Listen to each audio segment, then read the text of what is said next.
Un homme de chez moi en Boujima, il a dit, moi je suis évêque, ma femme est évêquette, mes enfants sont évêquetettes.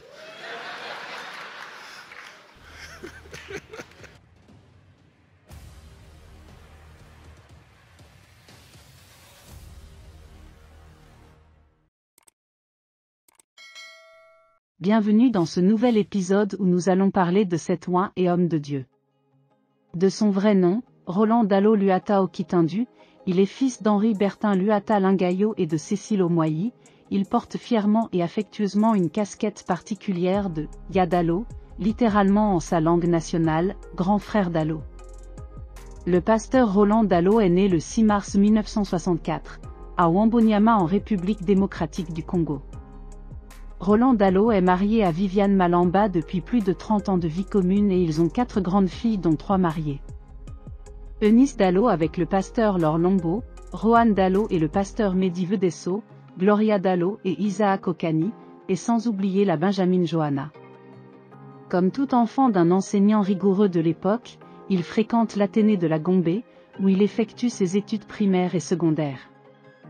De la section littéraire aux humanités, il endosse la faculté de droit à l'université de Kinshasa où il sort licencié depuis juillet 1989. Il faut noter dans la foulée, que bien qu'aspirant à être juriste, ce jeune homme qu'il était, donne sa vie à Jésus-Christ, le 6 novembre 1985 et découvre son appel au ministère en 1989. 2 ans plus tard, il commence à travailler à temps plein dans le ministère. Après avoir œuvré pendant un temps considérable au sein du CEF La Borne comme pasteur en charge de la jeunesse dans les années 90. Il va aller s'installer à Nairobi, au Kenya pour achever ses études en théologie pendant près de 3 ans à East Africa School of Theology, au bout desquels son épouse et lui vont obtenir chacun un bachelor degré. À leur retour, après ses études de théologie en Nairobi, il va retrouver son église d'attache, la Borne UPN. Est devenu comme pasteur assistant auprès du feu pasteur Jacques-André Verneau dans les années 2000. Après plusieurs années de formation et d'enseignement auprès de son mentor et père spirituel pasteur Jacques-André Verneau, après plus de 20 ans passés au CEF La Borne, le pasteur Roland Dallot est appelé à initier une nouvelle œuvre.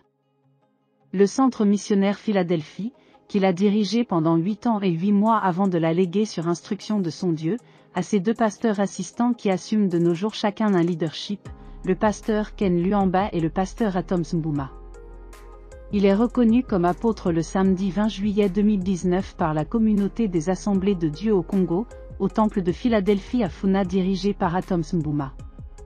Avec plus d'une vingtaine d'extensions au monde.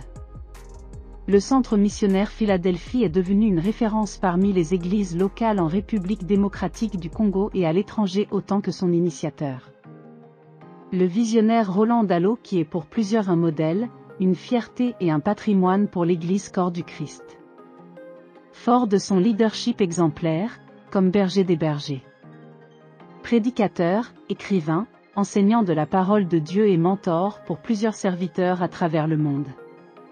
Ces témoignages bouleversants d'une manière vivante accompagnés d'un sens d'humour, convaincant et sincère. Avec un style franc et direct pour attirer l'attention de la foule ou de l'assemblée. De son appel comme pasteur, mais par son fonctionnement comme apôtre tout en jouant le rôle d'un prophète. Et par mon appel, je suis pasteur. Et de par mon fonctionnement, je suis apôtre. Mais de temps en temps, Dieu m'impose de jouer le rôle de prophète. J'aime pas parce que c'est un rôle ingrat. Mais j'aime pas aussi, surtout à cause de tout ce que des fois, ça rapporte comme tir, ça rapporte comme réaction.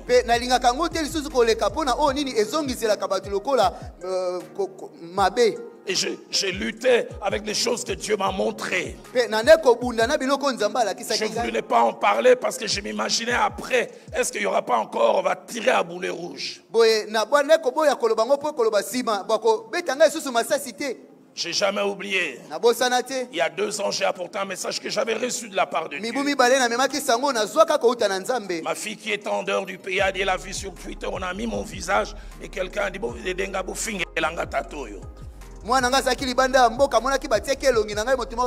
Insultez-moi ces messieurs. La plupart des fois, quand je vais jouer le rôle des prophètes, j'ai mal à la fois pour mon épouse, pour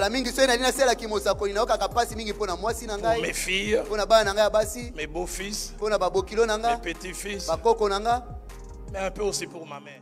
Comme tout serviteur de Dieu, l'apôtre est victime des plusieurs critiques et mépris par les internautes pour ses différentes prophéties qui sont liées à la politique.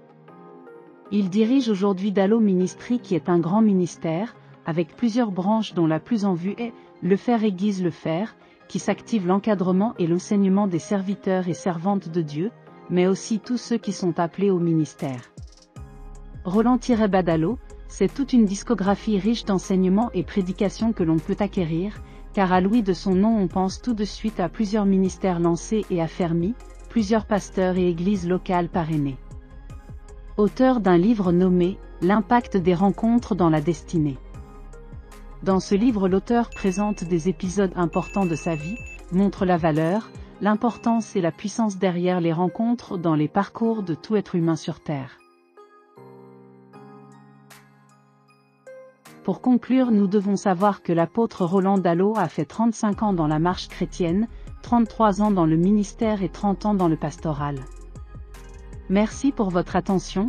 Si cet épisode vous a plu, veuillez liker la vidéo, n'oubliez pas de vous abonner et d'activer la cloche de notification pour les prochains épisodes de ce genre de contenu et si vous avez d'autres actualités concernant cette vidéo, faites-nous les savoir dans le commentaire. Sinon, nous vous suggérons de rester connecté à la chaîne God Blessed 243. Comme l'apôtre Paul, dans Ephésiens chapitre 4, verset 13, ils amènent les hommes à l'état d'hommes faits. Ils travaillent pour qu'ils atteignent la stature parfaite de Christ. Ils font ce que l'apôtre Paul dit dans Galates 4, verset 19, que Christ soit formé en eux. Donne-nous des gens qui se préoccupent de ce que Christ soit formé dans les gens. C'est ça un ministère réussi. Troisième chose, attaché à un ministère réussi, c'est un ministère qui participe au-delà du salut et de la croissance à faire des personnes des ouvriers.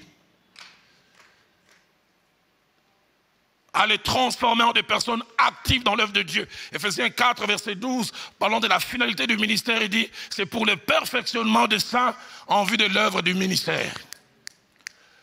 Le frère Jacques-André Verneau peut estimer qu'il a réussi dans le ministère parce qu'il a gagné un jeune homme en Christ et il a amené ce jour à bénir Paris. L'apôtre Paul pouvait dire, parlant à Philémon, il dit, Onésime, autrefois il était inutile, et à toi et à moi, mais maintenant il est devenu utile. Un ministère réussi doit avoir des hommes projets. Jésus-Christ, quand il appelle Pierre et son frère André, dans Matthieu 4, 19 à 20, il dit, suivez-moi et je ferai de vous pêcheurs d'hommes. Quel est l'homme en qui vous voulez vous investir, faire de lui quelque chose? Il ne dit pas vous deviendrez, il dit je ferai de vous. Dans votre devenir, je serai un acteur, permettez-moi la tautologie, actif.